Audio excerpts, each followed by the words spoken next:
Kapag hindi ka na nagpaparamdam, saka kanya biglang hahanapin. Bakit? Dahil may kapangyarihan ng katahimikan.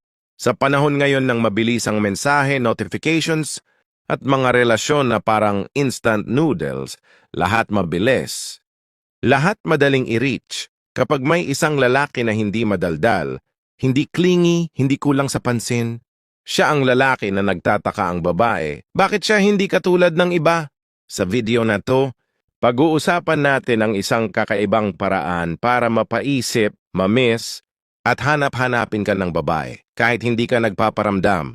Hindi ito magic. Hindi rin ito boladas. Ito ay stoic strategy.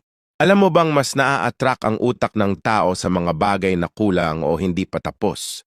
Ito ang tinatawag na Zeigarnik effect. Sa psychology, kapag may isang sitwasyon o interaction na bitin o walang closure, mas naiisip ito ng utak.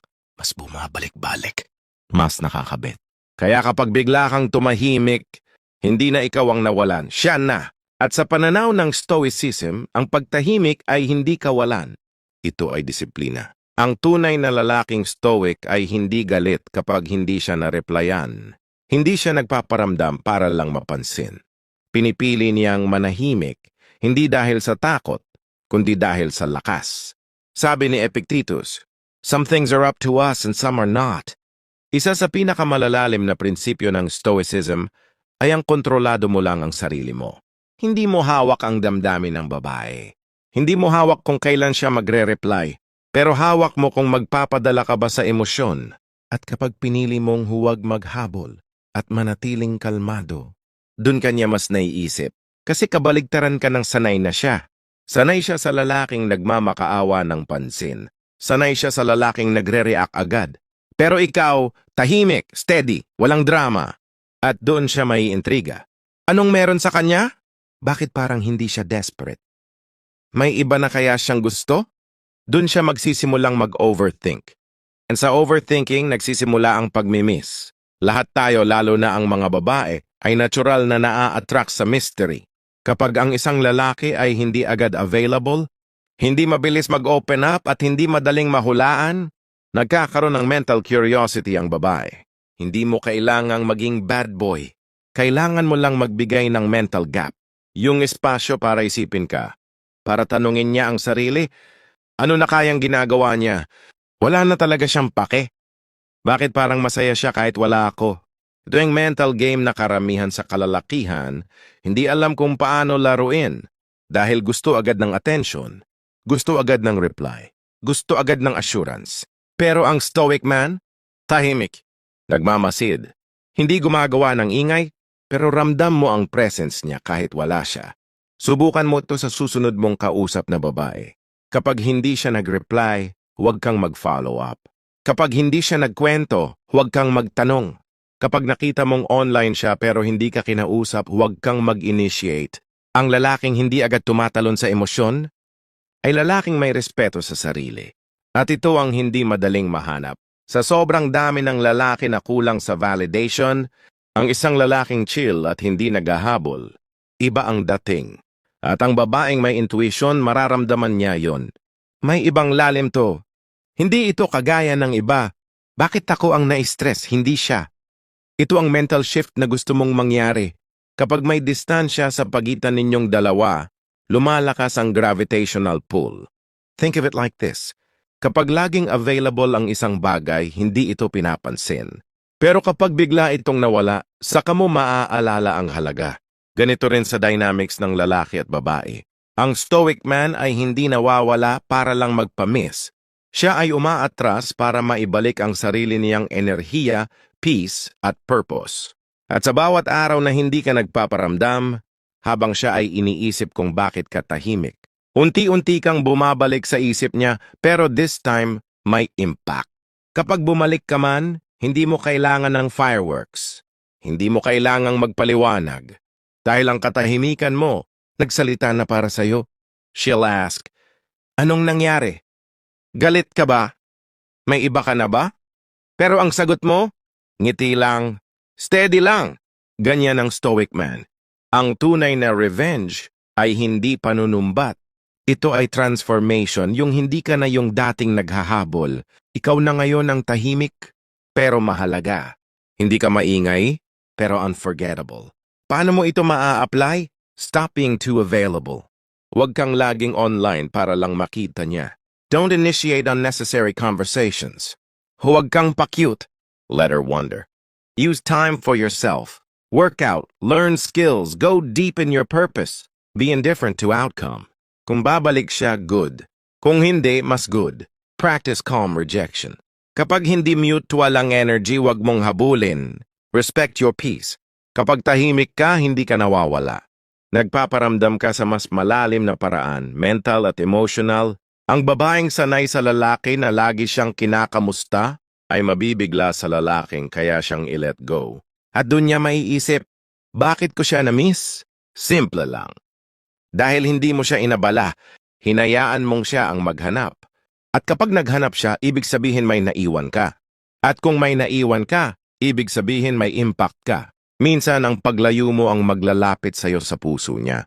Naranasan mo na bang lumayo ka sa isang babae at sa halip na tuluyang mawala ka sa isip niya, lalo ka pa niyang hinanap? Hindi ito aksidente.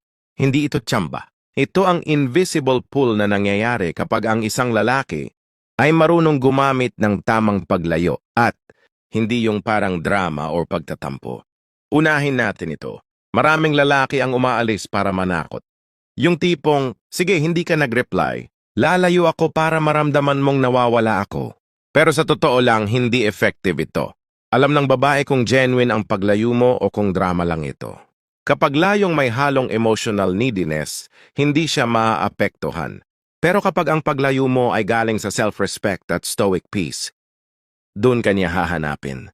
Sabi ni Marcus Aurelius, waste no more time arguing what a good man should be. Be one. Layuan mo siya hindi dahil gusto mong saktan siya o iparamdam na masama loob mo. Layuan mo siya dahil gusto mong i-redirect ang focus mo sa sarili mong misyon. At ang lalaking may misyon, laging may dating. Alam ng babae kapag ang lalaki ay may direksyon sa buhay. Kapag nakita niyang kaya mong umalis para i-prioritize ang sarili mo, karera mo, kapayapaan mo, doon niya marirealize, hindi ako ang center ng mundo niya.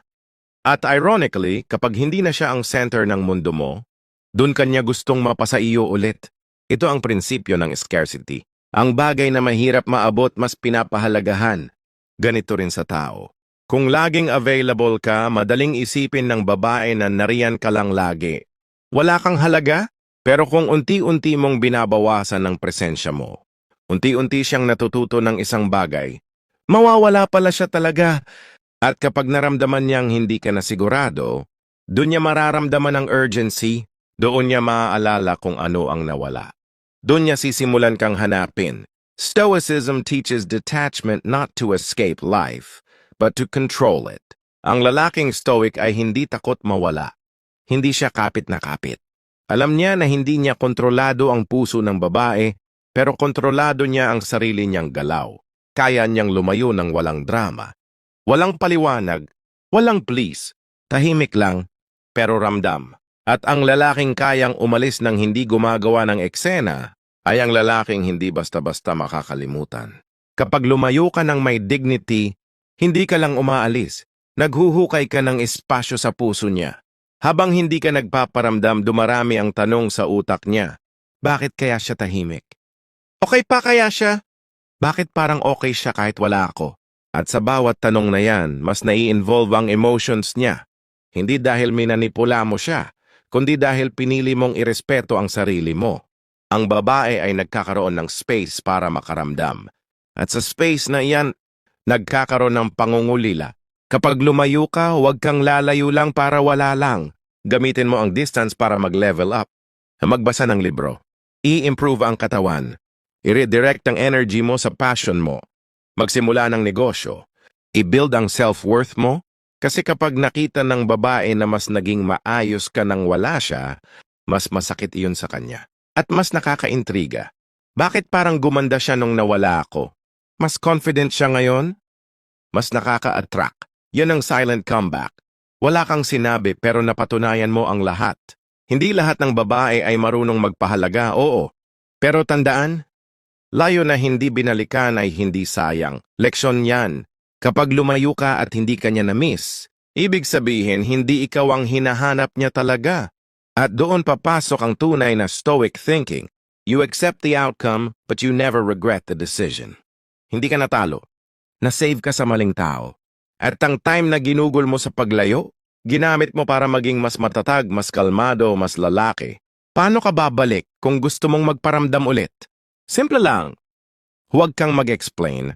Kumustahin mo siya with calm energy. Gamitin mo ang low-pressure re-entry. Huwag kang mag-demand. Hayaan mong siya ang magtanong. At kapag naramdaman niyang ikaw ay the same calm, non-needy man na lumayo, doon kanya muling re-respetuhin. Bakit nakakapagpahumaling ang paglayo? Ang paglayo ay hindi kabaklaan. Ito ay lakas ng loob para mag-focus sa sarili. Kapag hindi mo siya hinabol, mas makikita niya ang halaga mo. Kapag hindi ka nagpakita ng emosyonal na pang-aasa, mas maengganyo siyang bumalik. At kapag hindi siya bumalik, mas lalo mong pinatunayan na hindi ka ginawa para habulin. Ginawa kang piliin. Kahit wala ka sa tabi niya, pwede ka pa rin niyang maramdaman. Sa mundo ng modernong relasyon, akala ng iba ang paraan para maalala ka ay laging present ka. Lagi kang nagte-text. Lagi kang andyan. Lagi kang available. Pero ang totoo, may mga taong kahit hindi mo nakikita, hindi mo makalimutan. May mga lalaking kahit isang beses mo lang nakausap, hindi na mabura sa isip mo. Bakit? Dahil hindi lang physical presence ang nagbibigay ng impact. Ang tunay na stoic man, kahit wala siya, naiiwan ang presensya niya. Sabi ni Seneca, "A great man is he who is not affected by external things." Ang isang stoic man ay hindi maingay. Hindi siya laging present sa chat or sa social media. Pero kapag kausap mo siya, buo ang atensyon. Hindi distracted. Hindi pilit. Hindi OA. At kapag natapos ang usapan, may lalim na naiiwan. Parang may mga salitang hindi mo pa naproseso, pero naramdaman mo. Parang may mga tingin na hindi mo malimutan. Ito ang emotional echo. Ang lalaki na may stoic aura ay hindi nagpapa-impress, nagpapadama. Ang utak ng babae ay hindi na-attract sa paramihan ng messages. Hindi rin ito nagre-record ng lahat ng sweet words. Ang naiiwan sa isip niya ay kung paano siya napatahimik, kung paano siya napaisip, kung paano mo siya pinakinggan, kung paano mo siya pinatawa ng hindi pilit. Kapag may lalaking kaya niyang irespeto, nagkakaroon ito ng mental real estate. Kahit busy siya, kahit wala ka, may puwang ka sa isip niya. At pag may puwang ka sa isip, doon ka niya hinahanap kahit hindi niya sinasadya. Alam mo bang ang mga bagay na hindi perfect ang mas naaalala natin? Kapag ikaw ay nagpakita ng imperfection pero may dignity, mas totoo ka sa kanya. Kaysa sa lalaking laging pabibo, nagpapatawa, nagpapakitang lalaki. Mas naiisip ang taong nagpakita ng damdamin pero hindi naging alipin ng damdamin. Stoicism teaches, be calm, not cold. Be steady, not stiff. Be deep, not dramatic. Ang lalaking may ganitong contrast sa personality, siya ang parang hindi mo alam kung anong meron sa kanya, pero gusto mong balikan. Hindi mo kailangan ng mga pasabog para maalala ka. Ang kailangan mo ay subtle but real connection. Narito ang ilang paraan para mag-iwan ng emotional footprint. Pakikinig ng buo. Yung kahit di ka madaldal, ramdam niyang present ka. Mata na may laman. Yung tingin mo may tapang at respeto. Hindi lustful, hindi needy. Kalma sa gitna ng tension. Kapag may awkward moment, ikaw ang hindi natitinag. Pag alis na walang drama, yung paalam mong walang salita, pero may epekto. Ganyan ka nagiging hindi lang lalaki sa buhay niya, kundi kakaibang karanasan. Kapag nagkaroon kayo ng interaction na hindi intense pero malalim, uulit-ulitin niya yon sa isip niya. Replay. Hindi mo alam pero sa gabi iniisip niya, paano niya ako napatahimik? Yung sinabi niya, may sense yun ah. Wala siyang sinabi pero naiintindihan ko siya. Hindi ito tungkol sa kung gaano ka-sweet, ito ay tungkol sa kung paano mo siya naramdaman at naintindihan. At pag naulit-ulit ka sa isip niya, doon na nagsisimula ang miss, ang lalaki na kayang kontrolin ang emosyon, galit, selos, at takot, ay lalaking naiiba. Dahil karamihan ng lalaki, once na magkagusto, nagpapanik. Pero ang stoic man, hindi. Kahit may nararamdaman, hindi niya hinahabol. Kapag siya ay rejected, hindi siya nangaaway. Kapag siya ay iniwan, hindi siya nagpapakaawa. Kapag siya ay tahimik, hindi dahil wala siyang pakialam, kundi dahil kaya niyang bitbitin ang sarili niya. At ang lalaking ganyan, unforgettable. Ilang lalaki na ba ang dumaan sa buhay ng babae, pero walang naiwang impact? At ilang lalaki ang dumaan sandali lang, pero hindi na niya makalimutan? Hindi ito dahil sa itsura. Hindi ito dahil sa yaman, kundi sa karakter. Ang stoic man ay hindi madaling basahin, pero madaling damhin. Tahimik, pero malaman. Hindi nagpapakita ng emosyon sa panlabas, pero may lalim sa loob. Kaya kahit wala ka na, naaalala ka niya hindi dahil sa ginawa mo, kundi dahil sa kung sino ka. Narito ang mga katangian na kapag ipinakita mo, hindi ka niya makakalimutan. Consistent sa prinsipyo. May paninindigan kahit hindi niya gusto. Hindi nagmamadali. May timing sa bawat salita at galaw. Marunong tumanggap ng sagot kahit hindi pabor sa'yo, pero hindi nagmamakaawa. Hindi nangongontrol ng babae, pero alam ang kaya niyang tanggapin at hindi. Tahimik pero alam kung kailan magsalita. At pag nagsalita, may saysay.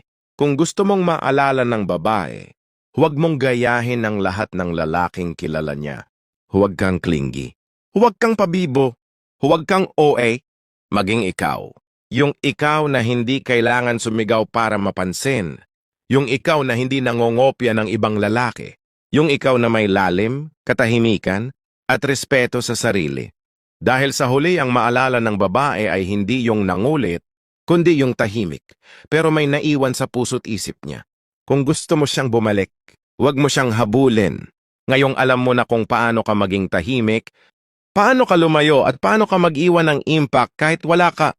Ngayon, pag-uusapan natin ang pinakamatinding paradox sa dynamics ng lalaki at babae. Kapag hindi mo siya hinabol, saka kanya pipiliin. At oo, kontra ito sa nakasanayan nating effort equals reward. Pero sa mundo ng stoicism at psychology, reverse ang madalas na totoo. Kapag hinabol mo ang isang babae, natural lang na umatras siya. Kasi sa isip niya, bakit siya sobra sa effort? May kapalit ba rito? Desperado ba siya? Pero kapag hindi mo siya hinabol, kapag hindi ka nangulit, kapag hindi ka nagpakita ng pressure, mas naramdaman niya ang choice. Mas iniisip niya, bakit hindi siya katulad ng iba? Bakit hindi niya ako pinipilit? Mahalaga ba ako sa kanya o hindi? At sa mga tanong na ito, dun mo siya naa-attract. Sabi ni Epictetus, "He who is not attached to outcomes cannot be controlled." Kapag hindi mo kailangan ng resulta, kapag tanggap mo na kahit hindi siya bumalik, ayos lang, mas nararamdaman ng babae ang authenticity mo dahil hindi ka needy, hindi ka nagpe-perform. Hindi ka nag-e-expect ng pabalik. At ang lalaking hindi nag-e-expect, siya ang nakakapagpa-pressure ng hindi siya ang nananakot. Habang habol ka ng habol, mas bumibilis siyang tumakbo palayo. Pero habang steady ka lang kalmado, mas naiisip ka niyang balikan. Bakit? Dahil ang taong hindi gumagawa ng ingay, hindi umaabuso ng energy, at hindi nagpapaawa, siya ang naiiba. At sa dami ng lalaki na nagpupumilit, ang isang hindi nagpupumilit ay parang magnet. Maraming babae ang nagsasabing gusto nila ng effort. Pero ang totoo, gusto nila ng lalaking pinipili sila pero hindi sila pinipilit. May pagkakaiba. Ang pinipilit, nakakairita. Ang pinipili, nakakakilig. At ang lalaking pinipili sila pero kaya rin silang i-let go, ay lalaking may value. Kaya kung gusto mong piliin ka, huwag mong kontrolin ang narrative. Huwag mong gawing project ang babae. Gawin mong personal mission ang growth mo. At kapag nakita niya yon, lalapit siya ng kusa. Isipin mo ito, may dalawang lalaki siyang nakilala. Yung una, araw-araw nagme-message, may pa-good morning at good night. Palaging present, pero napaka-insistent. Yung pangalawa, nakilala niya minsan, pero tahimik, self-contained, may sariling mundo, hindi namimilit. Sino sa dalawa ang babalikan niya sa isip niya? Yung maingay o yung misteryosong tahimik? Malinaw ang sagot. Dahil mas nagtatagal sa isip ang hindi madaling makuha. Ang stoic man ay marunong tumanggap ng realidad. Alam niya kung kailan may laban. At alam niya rin kung kailan ang hindi paghabol ang mas malaking panalo. Kapag kaya mong tanggapin na kahit anong effort mo, hindi siya babalik, at tanggap mong okay lang yon, dun ka nagiging hindi ordinaryo. Sa isang mundo ng lalaking umaasa, ikaw ang lalaking marunong mag-move forward. At sa pag-move forward mo, dun siya mapapalingon. Kapag hindi mo siya hinabol, pinapakita mong kaya mong tumayo mag-isa, na hindi mo siya kailangan para buuin ang pagkatao mo. At ang ganong klaseng lalaki, hindi madali hanapin. Sa sobrang daming lalaki na laging available, laging willing magpakatanga, ang rare ng may sariling backbone. Self-respect is not arrogance. It is peace. At yan ang hindi nabibili. Yan ang hindi pinipeke. Yan ang lalaking pinipili ng babae, kahit tahimik lang siya. Kahit hindi ka nagte-text, kahit hindi ka nagpaparamdam, naiisip ka niya. Bakit? Kasi hindi mo siya binigyan ng stress. Hindi mo siya pinilit, hindi mo siya kinontrol. At lalong hindi mo siya ipinilit sa sarili mong plano. Binigyan mo siya ng space. At ang space na yun ang naging dahilan ng realization niya. Bakit siya ang naalala ko? Hindi ka makulit, hindi ka dramatic, pero andyan ka sa isip niya. Dahil pinakita mong hindi lahat ng lalaki naghahabol. Yung iba may sariling direksyon. Ang lalaking stoic ay hindi bumabandera ng pagmamahal. Hindi siya nagbubuhos ng emosyon sa isang lugar na walang lalim. Pinapakita niyang kaya niyang mahalin ang babae, pero kaya rin niyang irespeto ang sarili niya. Kaya sa dulo, kahit hindi ikaw ang hinabol, ikaw ang naalala. Ikaw ang bumalik sa isip niya. Ikaw ang pinili dahil hindi mo siya pinilit. Kung natutunan mo ang Stoic Way sa buong series na ito, like mo na tong video, mag-subscribe ka para sa mas malalalim na content at ishare mo ito sa mga lalaking sobra sa effort pero kulang sa respeto sa sarili. Tandaan, hindi lahat ng laban ay kailangang habulin. Minsan ang pinakamatinding diskarte ay ang marunong maglakad palayo ng may dignidad.